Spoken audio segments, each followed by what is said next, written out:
What's up, everybody? Thralls Metal here once again. I'm Necrotic Nick, and I am back with a collection update. So as we're recording this, I'm still fucking battling COVID. It sucks. It's not the worst thing, but it definitely sucks.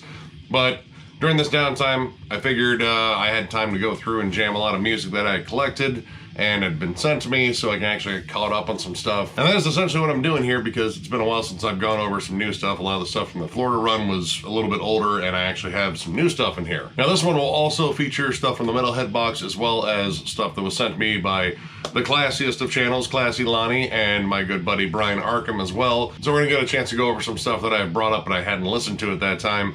And of course, subscribe to Brian Arkham and Classy Lonnie's channels. They're both fucking awesome. And well, let's just get into this. View Drakh, at least I think that is how you say this band's name.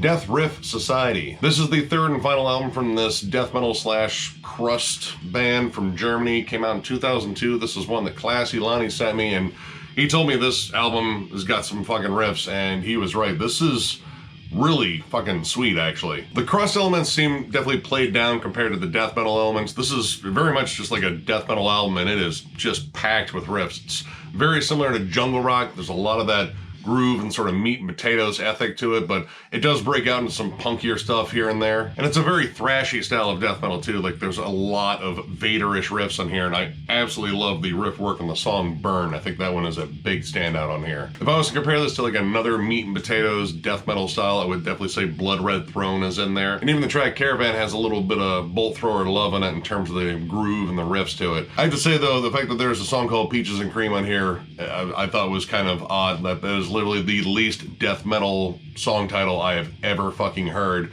but the song itself is badass. And honestly, this whole album was really fucking good. It's just straight up riffy, old school death metal, thrashy bite. Again, I don't get the crust thing. Like, there might be like a little bit of it. I mean, they do a cover of Ace of Spades and kind of comes out there, but overall this is a death metal album and there's nothing wrong with that. But I do want to look into more of their releases for sure. And I believe this band carried on in another form after this, but I have not heard that band, and I forgot to write it down, but I can always just go back to the archives and find out. But yeah, definitely check this one out. This was a lot of fucking fun, and again, if you're just a straight up old school death metal fan like me, you'll probably find some stuff in here you'll really like. Check it out.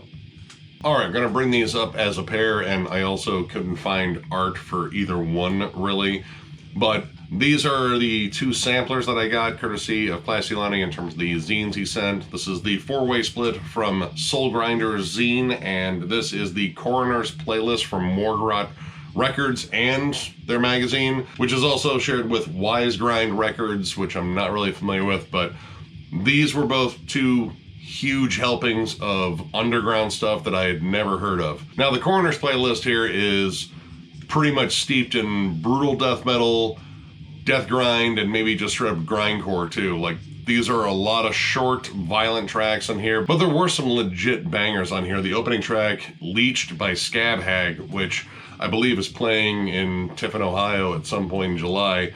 Holy shit, that's really fucking good. It's just groovy, brutal death metal. I mean, kind of in the same vein as, you know, bands like 200 Stab Wounds or Gay Creeper. Like, it just has a hardcore groove to it with just brutal breakdowns. But there were a lot of interesting bands on here and a lot of interesting band names, especially the band Cloacal Protuberance. That's fucking gross. But the song wasn't half bad. I mean, it was just some straight up like death grind, but there are some interesting ones that sort of break out of the pack. And there were a couple that were familiar because I own stuff by Ripped to Shreds and Brain Corrosion. I actually own a split with those two bands, and that split's pretty fucking awesome. But yeah, this is definitely a weird mishmash of all things extreme on here. There's even some mellow death, but yeah, pretty solid sampler. Now this one, being a 4-way split, was kind of interesting because it just has, again, 4 bands in here: Cruel Bomb, Ritual Moon, Concussion, and Dark Zodiac. Now, Cruel Bomb and Concussion are both thrash acts from the US, and both are pretty good.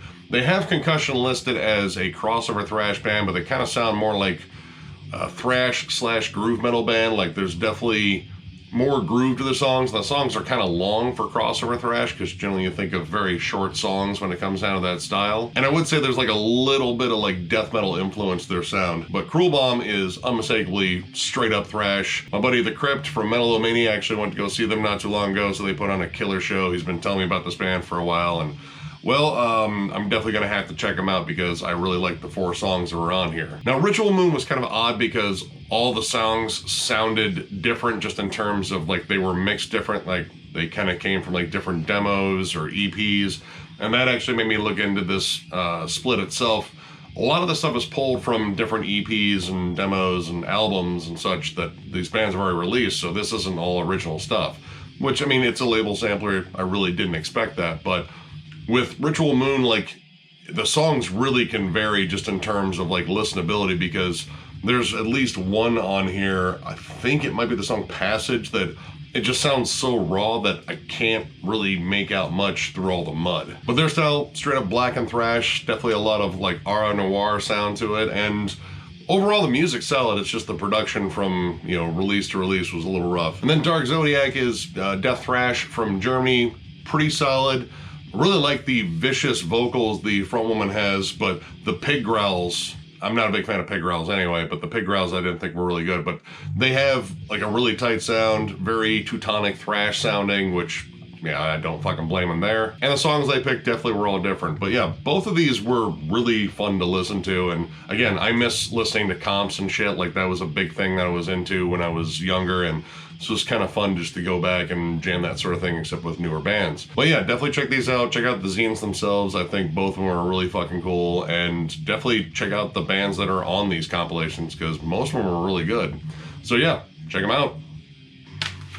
Carve, Procession of Fools. This is the 4th album from this Swedish death metal act, and actually the first in 20 years. This actually came out this year, and it features none other than Raga Johansson, which I don't know if that dude's trying to fucking set a world record for most death metal bands to be a part of, but he's got to be getting close. He has to be at least the fucking front runner for it. Now, if you're familiar with Paganizer or Revolting, you kind of know what this sounds like. Raga kind of has a particular wheelhouse, but honestly, it's a pretty good one. And, you know, granted, sometimes the results may vary on releases. I think this is a really solid one. This is just straight up old school Swedish death metal, kind of closer to Paganizer, riff-centric, big HM2 tone, gnarly fucking riffs. It's old school as hell. There's really good melodies. Again, not much to kind of separate it from all of his other projects, but still well executed. There are some really solid bangers on here. I do love the track Purveyors of the Downfall and All the Souls Forlorn. Great fucking songs. But again, it feels like I've kind of heard them before on a different Raga Johansson release. You know, it's not necessarily a bad thing to be that consistent, and honestly, this is a solid album. It's very straightforward, very to the point, sticks to its roots, and its roots are steeped in all things Stockholm, and I like that shit. So overall, I thought this was a pretty solid album. It's not a game changer by any stretch of the imagination, but honestly, it's just HM2 death metal, and it really doesn't need to change the game. It just needs to be HM2 death metal. So yeah, that's generally good enough for me. But yeah, check this out. Again, if you like your fucking HM2 death metal sounding very old school, like all the way back to Entombed and Dismember and all that glorious shit, check this out. You'll probably dig it. Deadhead, Slave Driver. This is the 7th album from this Dutch death thrash act. Honestly, this is the first time I have ever heard of this band, and I feel like I've skimped out on a really fucking good band because this album whoops ass. This album fucking flies by and is so damn vicious. I love the tight riff work. The drums are flying at all times. It's a good mix of blast and thrashy gallops. The riff work, again, death thrash straddling both of those genres, does a great job changing up from thrashy chugs to like death metal tremolo riffs. And holy shit, the vocals on here are ferocious. The dude sounds fucking feral as hell. A lot of this reminded me of Warbringer, except maybe mixed with like more Vader. Like, it's even faster, it's even more vicious. I think it's still melodic, but it maintains a level of aggression pretty much at all times. Kind of reminds me a lot of the first 2 Solstice albums, just in terms of the rapid fire pacing. Like, it is mostly fast. There are some good groovy sections, some really nice breakdowns, but this album is about flying at like fucking Mach 10, and I loved it. Like, this is just such a bullet train release of aggressive riffs and just nasty vocals. I really fucking dug this. And now I have to find more of their stuff, because if any of it is as good as this, then I'm probably really going to dig a lot of this band's discography. I love this album. I love the no bullshit fucking philosophy. Just go for it. Just riffs and fucking aggression and keep the fucking pace up. Awesome album. Definitely going to check out more. If you have never checked out this band, much like I hadn't up until this point, check out this band, because if you love death thrash, you'll probably just love the fuck out of it. So yeah, check it out. Kirk Hammett, Portals EP. This is Kirk Hammett's first ever solo EP. Came out this year, and well, in terms of like expectations, I don't know what my expectations were for this, but this is really interesting. And it's kind of hard to put like a finger on the pulse of what this album is. Like, this is just sort of a strange collection of like really cool, like dreamy soundscapes and like kind of like cinematic songwriting, and then just some straight up riffy metal / hard rock. And again, it's sort of a strange album, but at no point was like, man, this is bad. Like, honestly, this is really good. There's a lot of genre bending on here. There's like Pink Floyd and like Radiohead-ish moments. There's even some like more electronic / industrial moments in here that kind of reminded me how badass of a song Satan was off the Spawn soundtrack. It's not the heaviest release, but it does get heavy in moments. The end of Maiden and the Monster actually gets pretty riffy there. But I think most of this was about mood and sort of exploring different styles, like High Plains Drifter. It's like Western prog, like, you know, the saloon music and like desert rock vibes, but like with a proggy filter over it. And honestly, it kind of works. It's kind of like watching The Good, the Bad, the Ugly and Blade Runner at the same time, but it does come together pretty damn well. Again, I'm not the biggest like Kirk Hammett fan, but he does do some really cool stuff on here and is definitely outside the box and isn't just like, you know, rehashing Metallica material or anything like that. He put out a legit, very different offering, and most of it is pretty damn solid. So yeah, check this one out. It's an odd listen for sure, but it's very engaging and again, pretty damn impressed. So yeah, check it out. Sigh, Eastern Darkness. This is a 2-disc compilation of Sigh's old school demos, and well, Sigh is one of the strangest bands to come out of Japan, and that is definitely saying something considering a lot of the strange bands that come out of Japan. But this is a different kind of strange. Like, I got into Sigh around Imaginary Sonicscapes. I thought that was just a strange fucking album, and then Hangman's Hymn was, you know, another kind of level of strange. It was like twisted circus music meets fucking black metal. This is way more raw and way more like, you know, Hellhammer, Celtic Frost, and Autopsy Worship. A lot of these songs are slower, more doomy, more sludgy, and as fast as they get is maybe a D beat here and there. But especially the stuff on the first disc is just grimy and filthy as hell, and I don't know, I kind of like it. It's a different kind of weird for them. Like, it's strange. It definitely has stuff that's, you know, very comparable to, you know, stuff like Coffins, but you have like little bits of keyboard or piano in there, or strange vocal passages. There was definitely stuff in there that was kind of keeping them a little bit strange and different even in those early years. It's kind of like a combination of like Autopsy's Metal Funeral and Dark Throne circa Panzerfaust. Like, even the production is kind of close to Panzerfaust, which that production's just raw and dirtier than hell. But man, there's some really fucking good songs in here. I absolutely love the song Taste Defeat. I think that is fucking killer. And Death Throes and Desolation are both absolutely kick-ass tracks as well. Now, the second disc I thought was weird because it is mostly covers, and it is mostly covers of one fucking band, Venom. They do a fuck ton of Venom covers on here. Seriously, 7 of the tracks on the second disc are Venom covers. There's one Mayhem cover just to break it up a little bit, but that's it. Like, most of the stuff is just cover songs, and honestly, you know what? I fucking love Venom, so that's okay. But it definitely gives the second disc a totally different vibe. Like, it's much more fast and thrashy, and it's kind of a party versus the sludgy first disc on here. Now, granted, there's only one original track on the second disc, and I can't remember which one it is, but all of it was good, all of it was fun, and I just really enjoyed this collection. I really wasn't sure what I was getting into, much like anytime you pick up an album by Sigh, you really don't know what you're getting into until you listen to it and realize, oh, it's just batshit crazy, but it's really fucking fun. But this was a cool throwback. I had never actually listened to any of their demos before, and this band has always been good, apparently. So yeah, if you have not checked this out, this is an awesome collection, and a very different side to Sigh. If you're more of a fan of their stranger, more avant-garde stuff in the more recent years, this might not appeal to you as much, but I kind of love all their shit, and I really dug this. So yeah, check this out. Speckman Project, Friends of Emptiness.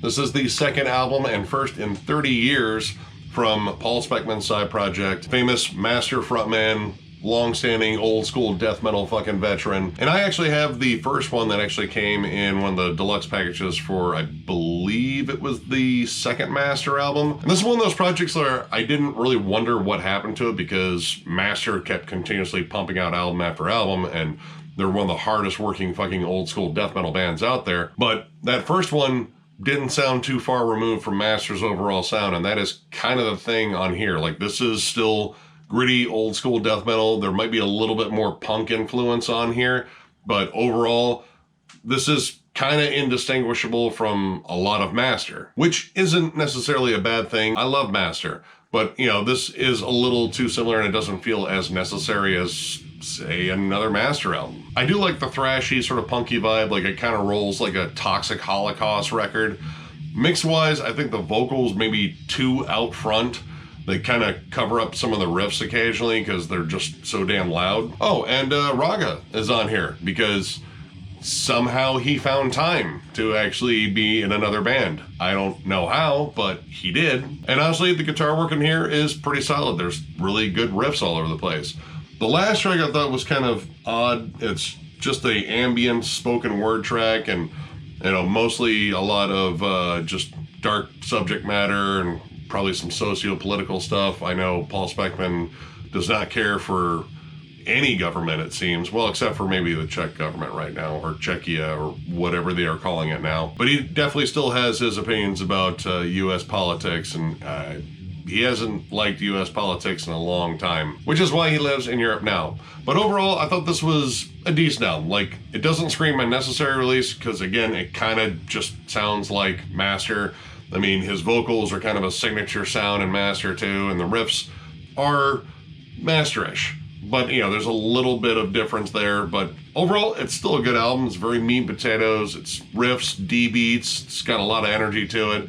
And, you know, overall, it's pretty damn fun. So yeah, if you're a Master fan and you're looking for something that sounds like Master but doesn't say Master on it, check this out. It's pretty good. Exhumed Flesh Consumption, Stages of Cadaveric Decomposition. That is a fucking mouthful. Anyway, this is the first demo from this Colorado-based brutal death metal act. Lonnie talked this one up quite a bit, and I can kind of see why. Like, I'm not the biggest brutal death metal fan, but there's some really cool elements on here that I like. The mix on here, I mean, it's a demo, so it's a little bit rough. I think the vocals are way too out front, but that's just me.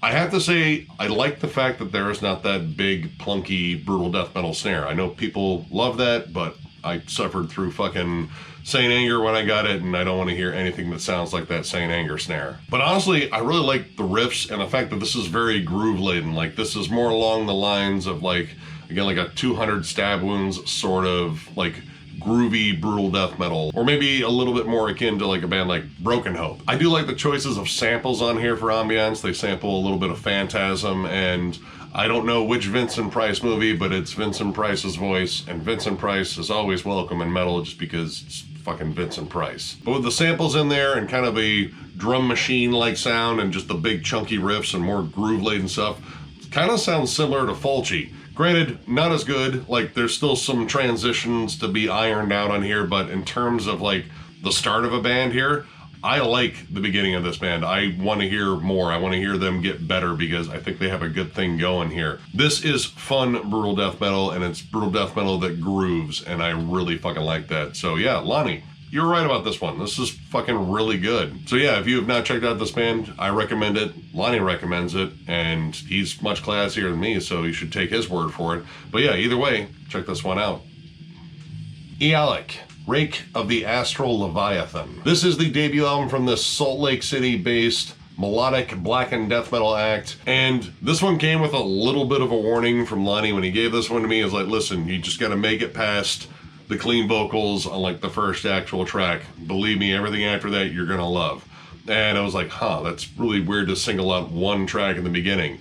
And then I heard it. After you get past the intro, which is very pretty, there's some cool synths and acoustic play, you get the opening track, Desert Flare, which does not sound like what I was expecting. The clean vocals are not for me. They're very nasally. There's like some high pitch, like King Diamond wails that just don't really fit, because the music itself, while it's very melodic, is also very brutal, and it gets heavier throughout the album. In fact, the clean vocals disappear for most of the album after this first track, which this first track doesn't even sound like the same band compared to the rest of the album, because Passage M87 and Krjl, Krjjl, are brutal as hell. Very bloodbath, nightmares made flesh sort of like death metal. While this album is very melodic, it is fucking ridiculously heavy. Like, I was kind of shocked. Well, again, I was kind of shocked because the first track sounds like a completely different band. It sounds like a power metal band trying to be heavier, and maybe like getting some marginal success there, because it does have some harsh vocals mixed in. But you get down to like Valerian Sleep, which goes more towards the black metal side. It's just a vicious, evil sounding song. Now, I do have to say the synths on here kind of hit or miss. A lot of the synths kind of reminded me of like the music you'd hear in Link to the Past, which I love that game. It's probably my favorite Legend of Zelda game. It doesn't really work here. It just kind of comes off as goofy.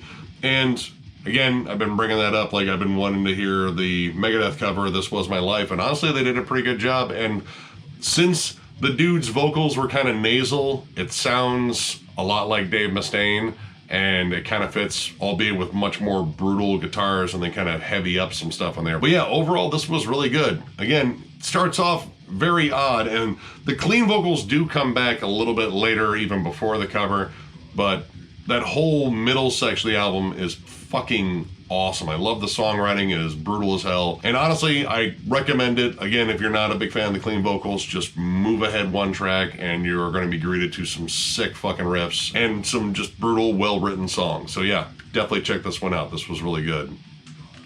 Chasm Dweller Fossilized. This is the third EP from this two-man death doom act out of Canada.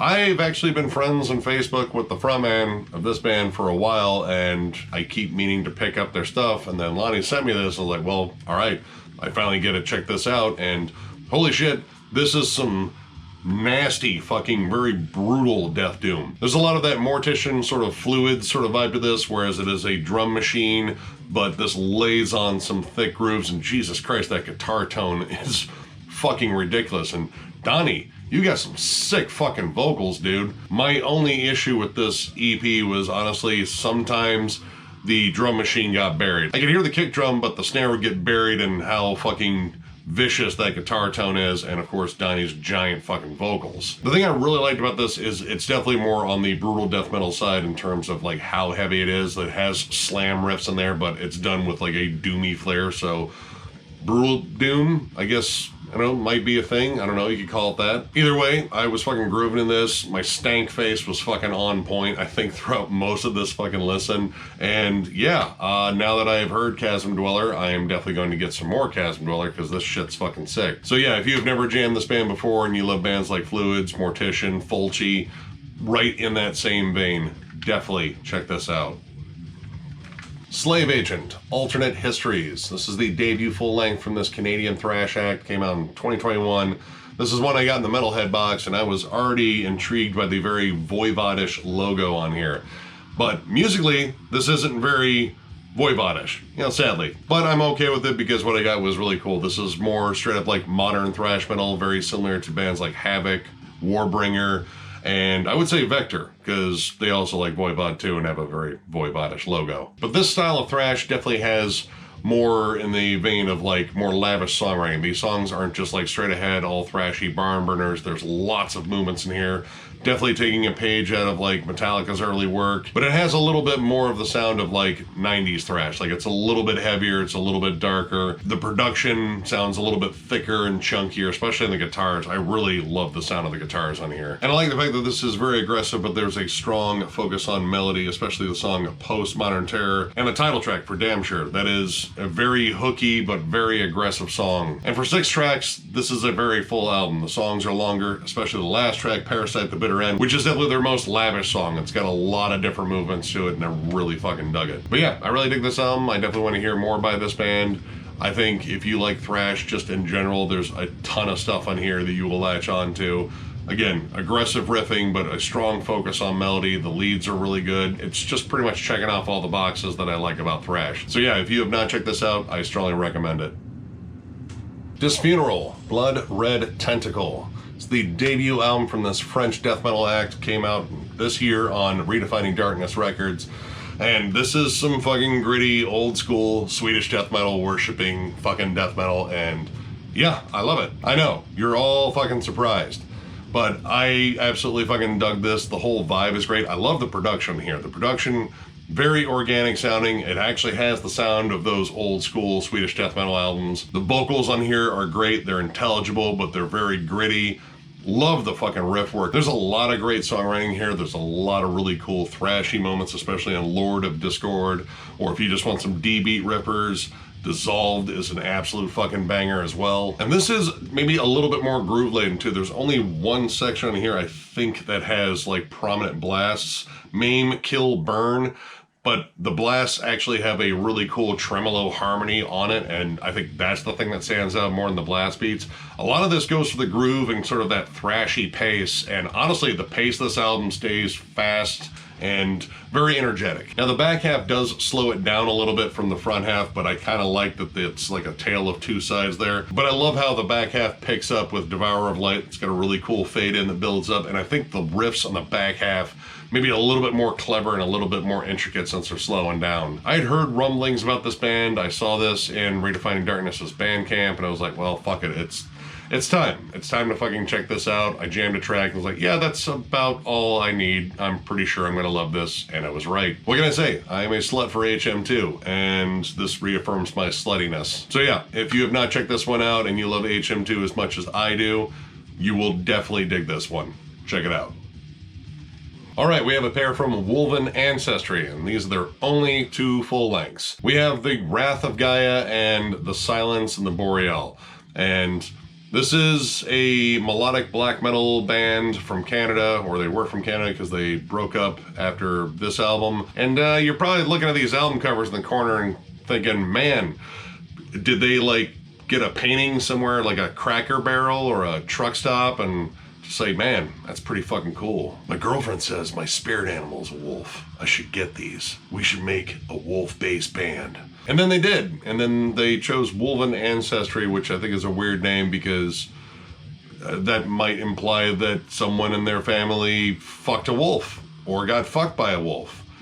I don't know. I don't want to explore that any further though. So we'll get on with the music part.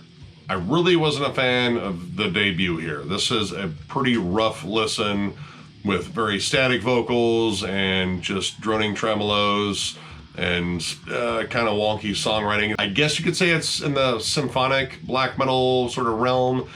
There are keyboards on here and they're not good. Like the tone of the keyboard is bad and they kind of just pop in and they add literally nothing to the song other than a layer of annoyance. But I guess they were kind of like trying to emulate like Dimmu Borgir, maybe some Emperor in there, and they kind of fell short. And even without the synths, which the synths are fucking annoying on here, like they have it tuned to like a whistle too. Like it sounds like the whole in-town sort of music you'd hear in a RPG game. Like, oh, everything's peaceful and fine and there's merriment and shit to buy. It's annoying. But there's not much in the way of like strong riffs to really latch onto, and again, it kind of just holds the course, and Jesus Christ, these fucking song titles are ridiculously long.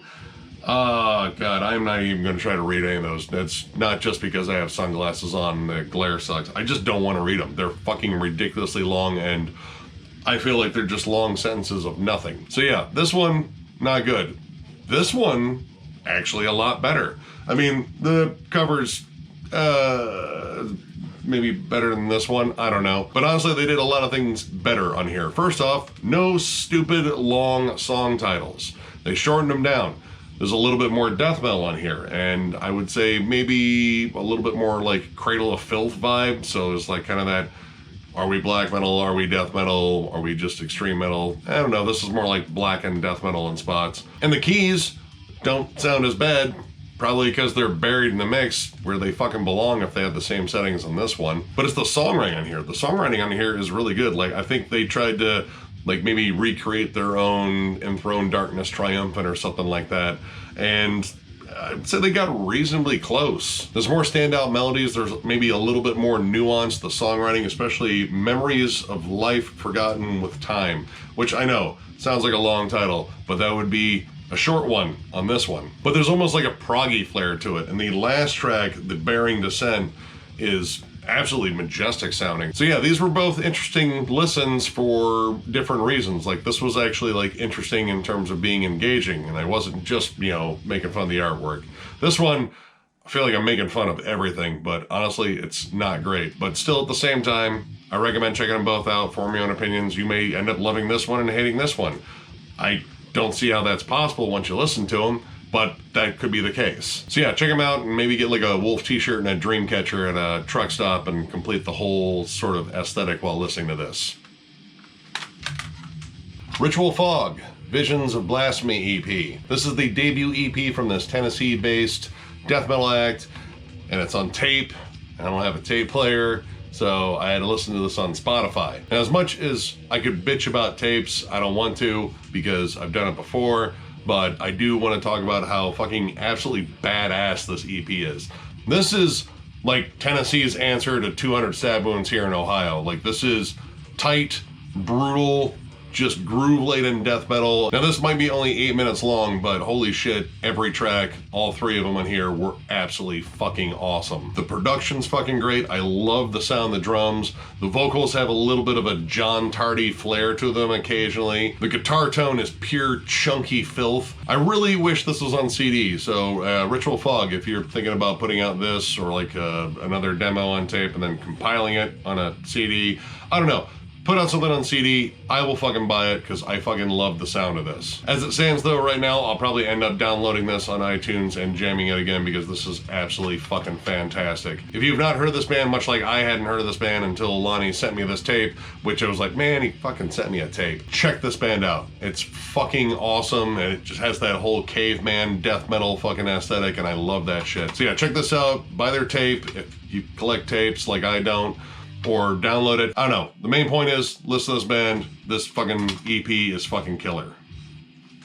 All right, we have a pair here from Invocator.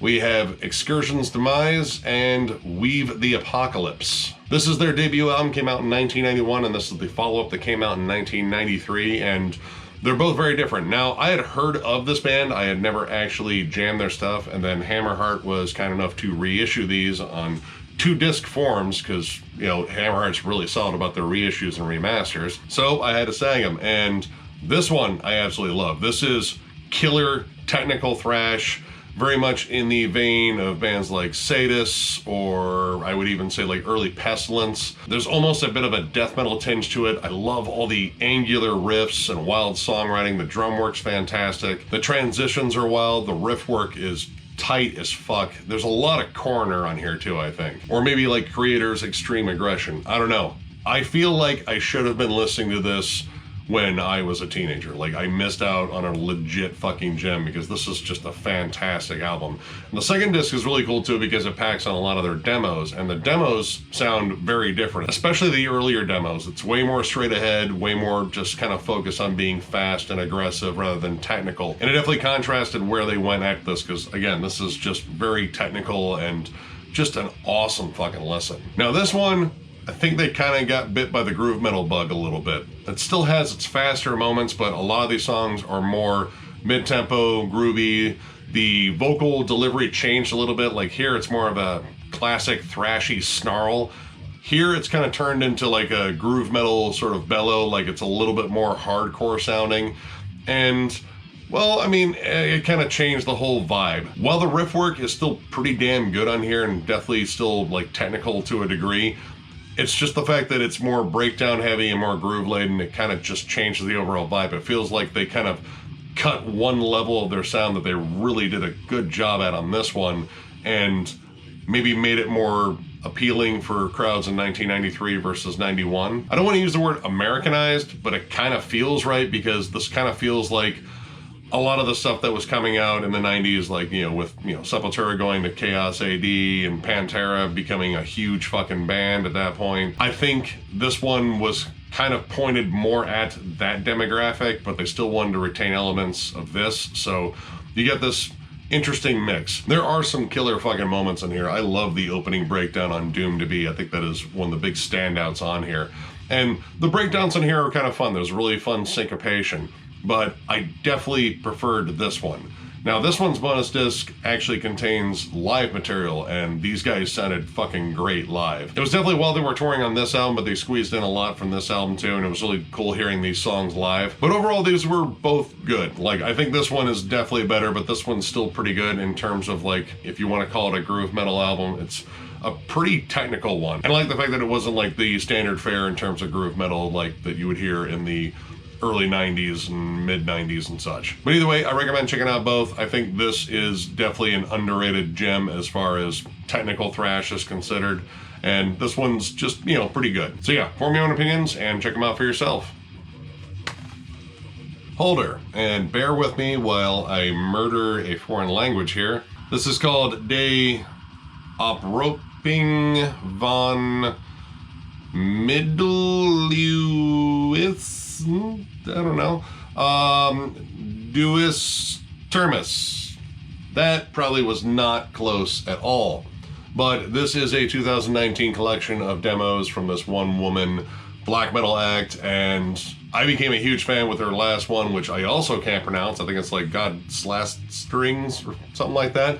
I don't know. I can't say like half the fucking song titles that are on here, but I know I really like it, and I wanted to actually check out more by her, and this is also really good. This is essentially the first two demos that she put out, which essentially the first one was a like live rehearsal, which, well, I mean, it's a live rehearsal and it's kind of lo-fi black metal, so it sounds like it was recorded in a storage unit on a Fisher-Price microphone, but you know, there's a lot of people that appreciate that aesthetic. But the thing that I really liked was the songs themselves, which those songs, the rehearsal, appear on the demo anyway, and they are, well, like, more thought out. It sounds like she took more time to fine-tune them, especially Hex and Sabbath. I think, actually, I might have got that right. I don't know, I probably fucked it up.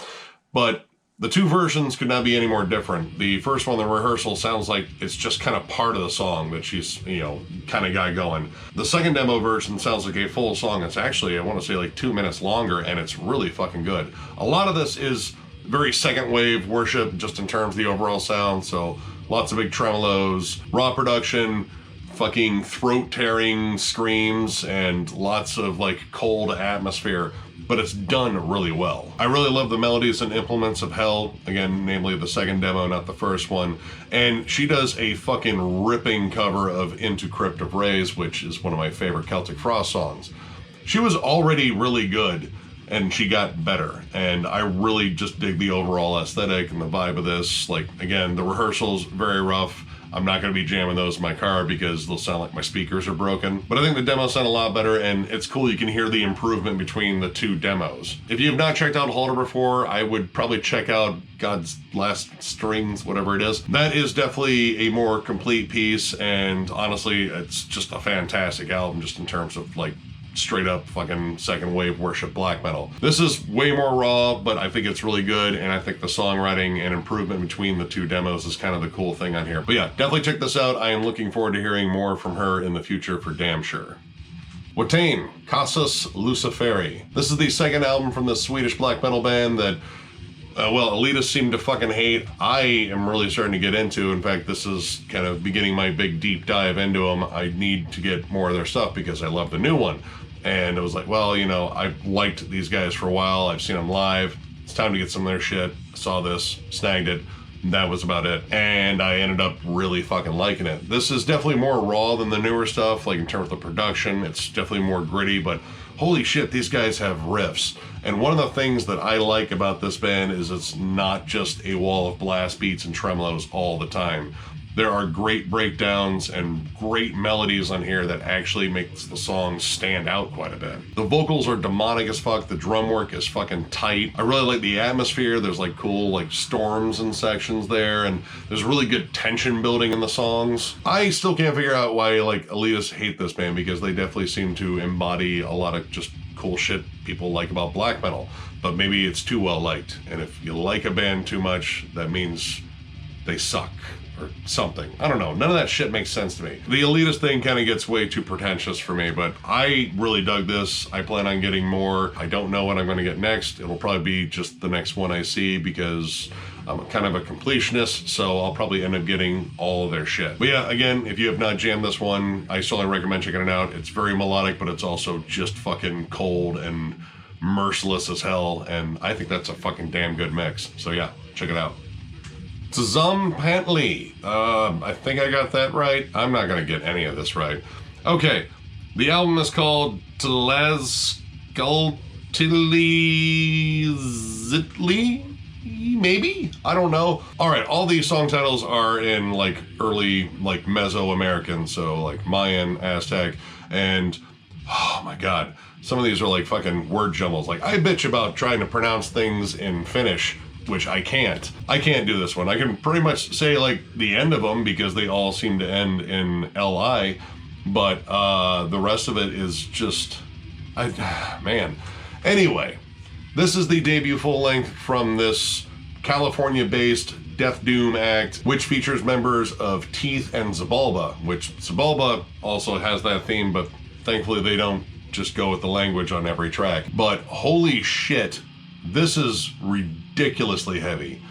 Bottom heavy vocals, giant sounding percussion. There's even like some tribal elements to sort of like build up the mood and atmosphere of this. There's chants, but these bottom heavy fucking guitars that are all over here, like this makes Gatecreeper sound fucking soft. The riffs on here for the most part are very slow paced and sludgy, but they do something I love, which is a slow, sludgy riff with a blast beat underneath it, and I'm always a sucker for that. Everything seems to be based on just slow, simple, devastating fucking riffs, and the formula is so goddamn good. It keeps all the doomy atmosphere on there, but there's that brutal death sort of aspect. Actually, it's kind of similar to Chasm Dweller, except I can say their song titles. Like, if Mortician was a fucking Death Doom band, they would probably sound like this. This might be one of the heaviest fucking albums I have heard this year, and I've listened to a lot of crazy shit. But the combination of all things heavy on here is just ridiculous. Like, it still has that hardcore meets death metal vibe like you hear in like bands like Creeping Death and shit, but the doom, the fucking slow, sludgy pace, the fucking dreary fucking melodies all over here. This is just disgusting. The fifth track on here, which there's no way in hell I can fucking say this. Jesus, it's like the longest fucking word ever. Anyway, that is about as heavy as like Godzilla's fucking footsteps. It is just a monster of a fucking song. But honestly, I could probably say that about all these because this whole album is relentless. But there's more to it than just brutality. Like, I like the whole atmospheric vibe, the tribal elements. There's really good percussion in it. It all works together with the theme on here. This is an absolute monster of an album. If you're a Death Doom fan, you'll probably love this. But honestly, if you're just one of those people that like, dude, just play that riff but slower, this is that album. This is play that riff but slower and break it down, the album, and it's fucking really good. So yeah, definitely check this out. It will literally melt your fucking face off, and good luck pronouncing these song titles. Faces of the Bog Ego Death. This is the debut album from this Chicago progressive sludge metal / psychedelic doom metal act. And this kicks off a stack given to me by Brian Arkham, and he went for a lot of my love of like stoner doom on here, and this first one right here that I went over was pretty fucking good. There's a lot of stuff going on here. Like vocally, it can range from shouts and screams to like these really kind of groany, croons. Honestly, there's some shit in here that reminds me a lot of Acid Bath, and I fucking love that band. But at the same time, you get more like trippy atmospheric stuff like The Serpent and The Dagger, which kind of amps up like the whole desert rock, stoner metal sort of feel, or like psychedelic doom, or whatever the fuck you want to call it. The fucking bass work on here is awesome, and I love how big the bass tone is. Great fucking riff work that can kind of range from, again, sludge metal to doom metal to almost like heavy alternative. Like, there's some stuff in here that kind of reminds me of Tool a little bit, and it's kind of in the combination of the bass and some of the guitar licks on here. But for me, the big standout is the title track. That is slow, lumbering, cosmic doom sludge prog, whatever the fuck you want to call it. It's fucking awesome. The riffs on it are flat out killer. I love the whole just vibe of the song, and there's like a really cool like phaser effect loaded bass solo at the end. And I really enjoyed the off-time sort of groove that's on the song The Weaver. I really dug like this entire album. This is a really fucking good find, Brian. I think he said he saw this band live and bought the CD from them. I can't remember what the story was, but he said this was definitely one to check out, and I was probably gonna dig it, and Brian was right. This is fucking cool. I would say, like, if I was gonna generalize it a little bit, it's kind of stoner doom, but there's definitely like some sludge metal aspects. I don't know, it's just really good. I recommend checking this one out. Of course, as always, there's gonna be links to all this music down below, but yeah, this one, just in terms of like just some cool stonery doom stuff, check this out. It's fucking good. King Bastard, It Came from the Void.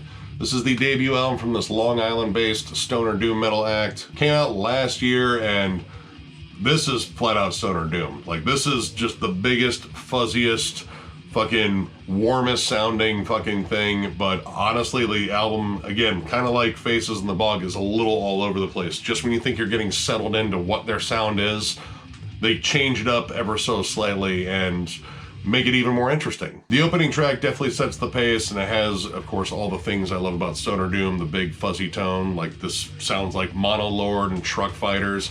And just when you're getting kind of settled in with the second track, Kelper 452B, or is that 28? That's 2B. That one is just sort of trucking along, kind of like all like jam session sort of feel, like they're just kind of locking on a riff and kind of playing with it. And then a saxophone comes in, and saxophones, at least here lately, are pretty fucking metal and starting to pop up with greater frequency. I know there's some of you out there like, oh god, not a fucking another saxophone.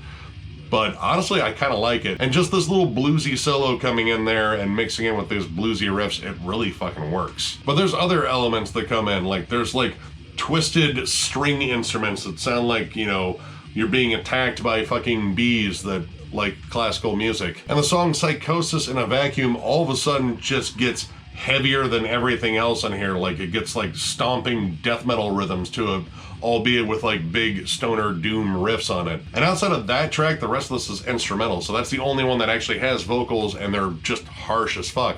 The rest of the time, any sort of talking you hear are movie samples, and they actually sample one of my favorite movies ever. They sample Aliens when fucking Ripley is chewing Burke out for being a piece of shit trying to smuggle aliens on board.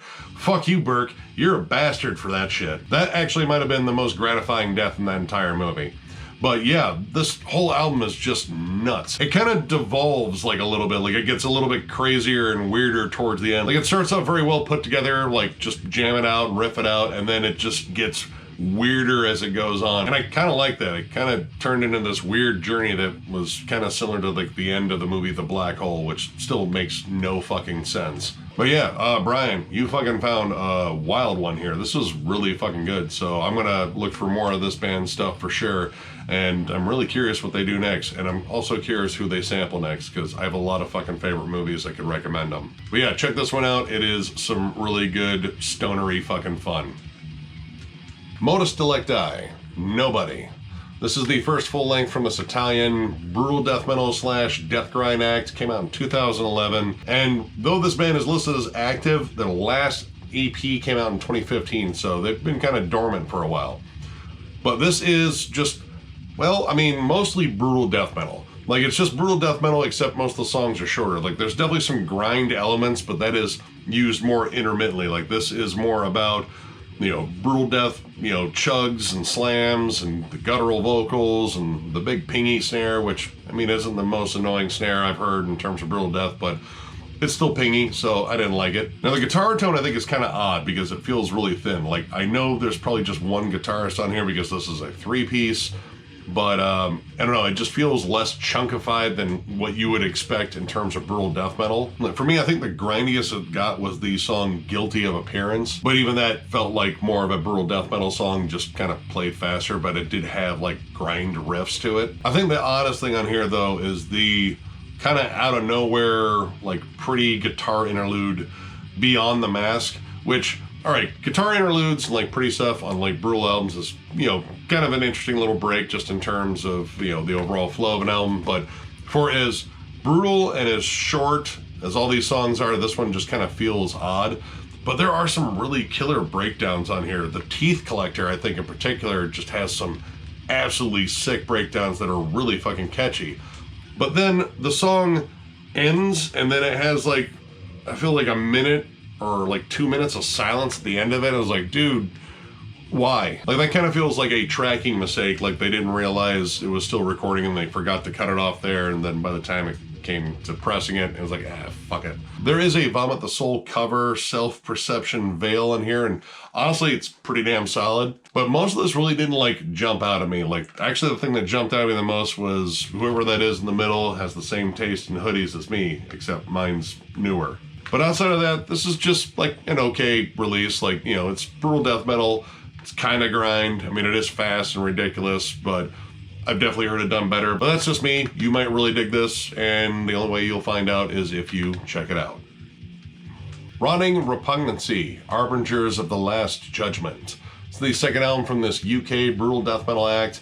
I say brutal death metal because that's what the archive said, and then I listened to it and I was like, this is more just kind of old school death metal. A lot of this kind of follows the same formula as a band like Jungle Rot. Like, it's very meat and potatoes. It's driven by some really catchy riffs. There's not a lot of like fierce technical play on it. It kind of just locks on a groove and stays with you. I do like the vocals on here. The vocals on here reminded me a lot of Ross Dolan of Immolation, and I think he's got absolutely exceptional vocals. But musically, definitely more along the lines of Jungle Rot. I would even say Mortis Scold would be in there too. Riff work on here is, tight. I will say though, it did kind of get old because by halfway through the album, you kind of heard almost everything in their wheelhouse. The last track, Coven Trien, I don't know what that is. But the last track, I think, actually has like some more melody to it. Like, they do explore more with the two guitarists, which honestly, there's a lot of stuff in here where it feels like it could have just been one guitarist doing this. But that one actually has some really cool melodies on it that actually require two guitars. I wouldn't say any of this is bad. Like, I actually do like this. I like this style of death metal in general, but it did get really repetitive. Like, the riffs stopped standing out at a certain point, and honestly, the drum work itself, again, while I don't think it's bad, but it's just too safe and too in the pocket. And the dude has one blast beat, and after a while, it kind of got annoying. But outside of that, this is a pretty decent release. It's just straight up old school death metal. While it doesn't have a tremendous amount of variety, it does execute its sound pretty damn well. And if you like that more meat and potato style like Jungle Rot, this would be right up your alley. So yeah, definitely check this one out. Pretty decent album. It's not like the best thing out there, but it's still really good. And finally, we have Words That Burn, Spawning Ground for Hatred. Now, trying to find information on this one was difficult. I know it came out in 2004. This might be this band's lone full length. They are a 3-piece crust / hardcore / grindcore band. And yeah, that's about all I know. Even the label itself, Crimes Against Humanity, there really wasn't much I could find on the label itself. But the music is fucking awesome. Like, there isn't a song on here over 2 minutes and 30 seconds, and honestly, they all whoop ass. Everything on here is fucking fast and fucking aggressive. There's tons of D beats, thick, chunky bass tones, really good alternating vocals between higher screams and low growls. There's a lot of shit on here that reminded me of Disrupt, and I fucking love Disrupt. The production's raw and in your face. Everything is just abrupt and fucking violent. And of course, being more of a punk release, it's definitely very socially aware in terms of, well, whatever the fuck was going on in 2004. It was a long time ago now. Now, while this does stick pretty much to the crust punk, hardcore, grindcore playbook, I have to say Relive the Pain actually kind of breaks out of that with a little bit more groove and some like dissonant melodies that I thought were interesting.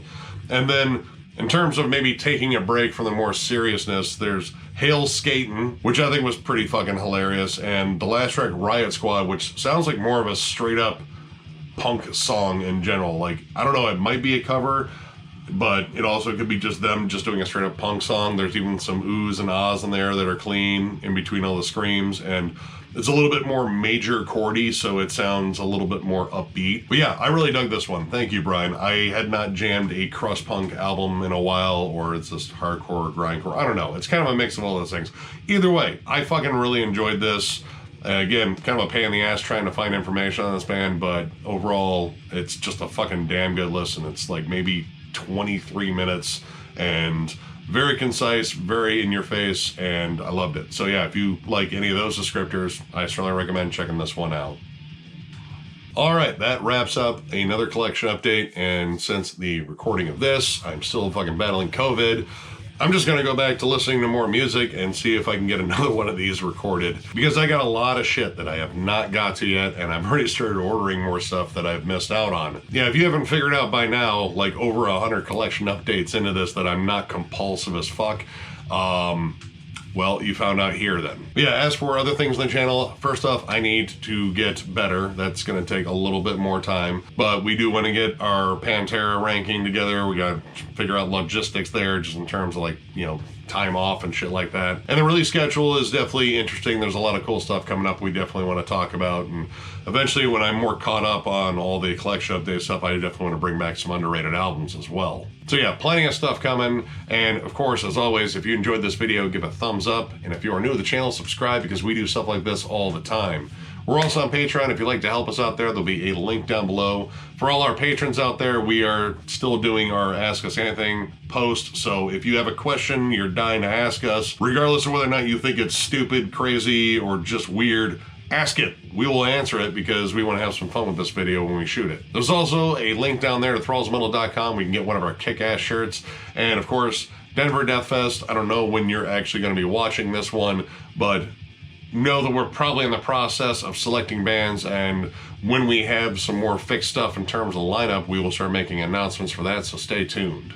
As always, thank you all so much for watching, liking, subscribing, following, all that stuff. You guys fucking rule. It is a testament to your patience for you putting up with our goofy shenanigans and tomfoolery and whatnot.